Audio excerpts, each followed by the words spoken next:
In the top stories, National Carnival Queen contestants sashed. More than 10,000 vaccination ID cards printed in Antigua and Barbuda, and French bishops to weigh child abuse revelations in Lourdes. Hello and welcome to the ZIZ Midday Newscast. Today's Thursday, the 4th of November, 2021. I'm Jason Davis. Nationally, the contestants for the National Carnival Queen pageant in December have been officially sashed and adopted by their sponsors at the respective corporate offices. The contestants are as follows. Number 1, Sasha Herbert, sponsored by Development Bank of St. Kitts and Nevis. Contestant number 2 is Saskia Evans, sponsored by The Cable. Contestant number 3 is Harsha Parmanand, sponsored by Carib Breweries St. Kitts Nevis Limited. Contestant number 4 is Nikira Nichols, sponsored by National Caribbean Insurance, or NCI. And contestant number 5, Canine Blanchett, sponsored by St. Kitts Nevis Anguilla National Bank. According to a press release, Chair of the National Carnival Committee, Shannon Hawley, has commended the sponsors for their willingness to step forward, not only in support of the pageant, but generally the celebration of the 50th anniversary of the Carnival. The National Carnival Queen pageant is one of the popular activities that are making a return this year after the celebration in 2020 had to be downsized due to the outbreak of the COVID-19 pandemic. A similar announcement will be made on Friday, 5th November, to recognize the sponsors of the 5 contestants competing in the National Carnival Swimsuit Competition. Sergeant Calvin Amory of the Traffic Department has cleared up a misconception persons have about airbags being an effective substitute for seatbelts during a vehicular accident. He was at the time speaking during ZIZ Radio's program On the Road on Wednesday. While they are excellent safety feature, an airbag on its own will not protect you. If you are not wearing your seatbelt, it is unlikely your body will remain in a position that allows your airbag to help prevent injuries. To get the most out of this safety feature, you must, and I repeat, you must always wear your seatbelt. Sergeant Amory explained that among the protections a seatbelt provides are keeping passengers from being thrown from the vehicle and providing restraints for the strongest parts of the body. It keeps vehicle occupants inside. What this means is that there is a long-standing myth that people are better off being thrown out of a vehicle clear from the crash. The truth is that people thrown from a vehicle are actually 4 times more likely to be killed than those who remain inside of the vehicle. Also, it restrains the strongest parts of your body. For both adults and children, the strongest parts of your body are the hips and the shoulders. Seatbelts are designed to contact the body at these parts, providing optimum protection. He said seatbelts spread the force of a collision, which puts less stress on any one area of the body, as well as help the body slow down during an abrupt change in speed, thus protecting the brain and spinal cord. Sergeant Amory reminded persons that wearing a seatbelt is required by law, and failure to do so will attract a fine. A small contingent representing the St. Kitts and Nevis National Commission for UNESCO paid a courtesy call on visiting UNESCO's World Heritage expert, Professor George Abungu, PhD, in Nevis last Wednesday. The informal meeting was hosted by President of the Nevis Heritage and Conservation Society, Richard Lupinacci, and Director Janelle Nisbet at the Café des Arts restaurant in Charlestown. Professor Abungu was introduced to Secretary General Dorothy Warner, Project Officer Shermel Dorr-Henry, and Manager of Brimstone Hill National Park Society, Percival Hanley. Interim Chair of the SKN Ad Hoc Tentative List Committee, Dr. Cameron Gill, joined the meeting via WhatsApp. The discussion centered on the efforts of the committee to prepare the recently received applications of heritage items for the UNESCO tentative list. Dr. Gill outlined the procedures in which the Federation has been engaged thus far and informed that the next step is to send the applications to the committee members. Dr. Abungu emphasized that inclusivity should be the watchword of this critically important project. He pledged his support to the SKN Tentative List Committee and the National Commission to bolster efforts to carry out the general mandates of UNESCO and implement programs that benefit the government and people of St. Kitts and Nevis. Brochures of the Brimstone Hill National Park and the St. Mary's Biosphere Reserve, as well as a national flag, were presented to Professor Abungo as tokens of appreciation. We now move to news on the regional scene. The Antigua and Barbuda government has now printed over 10,000 vaccination ID cards. This covers approximately 1/5 of the number of people who have so far taken their full dosage of the COVID-19 vaccine. ABS's Jamie J. Rocher reports. Vaccination ID cards are in high demand in Antigua and Barbuda. As the government gradually eases COVID-19 restrictions, it says people will need the cards to visit bars, gyms, and other places deemed high risk for COVID spread.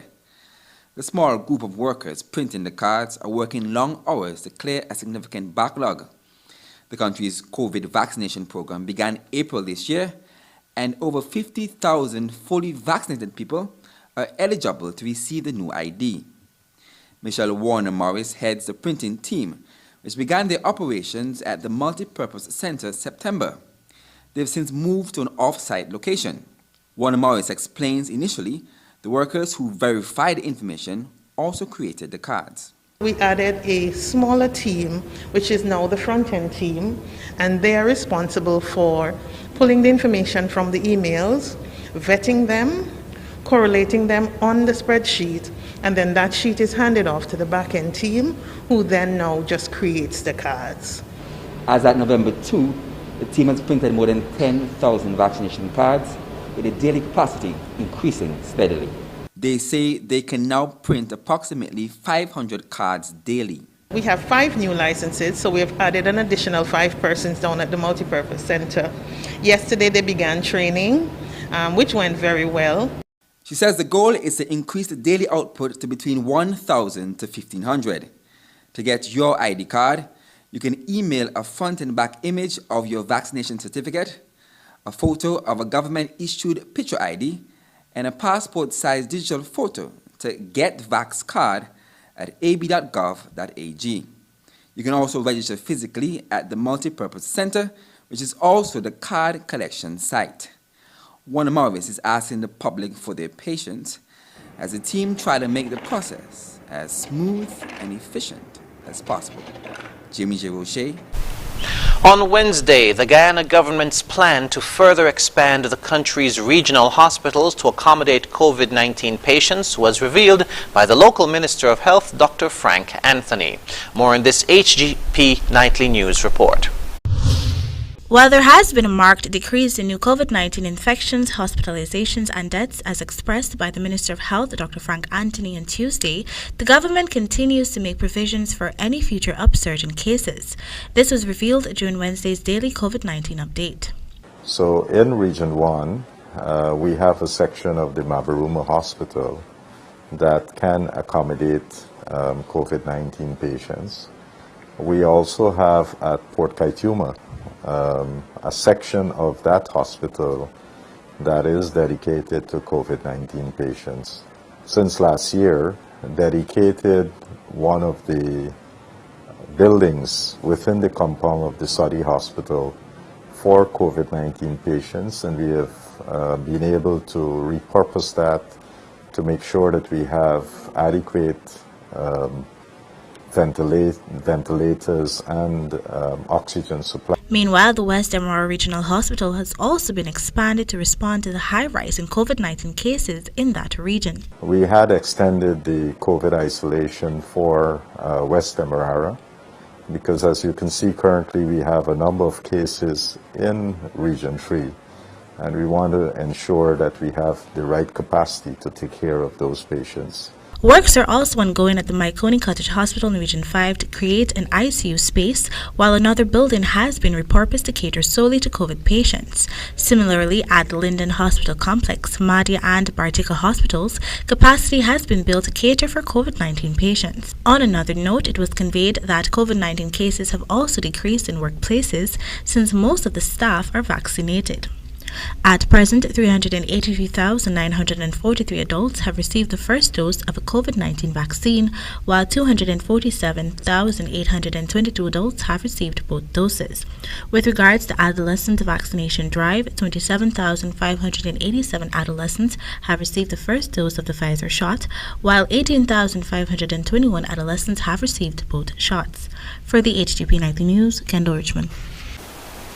Internationally, French Catholic bishops gathered in Lourdes for their biannual meeting on Tuesday, a month after the publication of a devastating report on widespread child sexual abuse within the institution.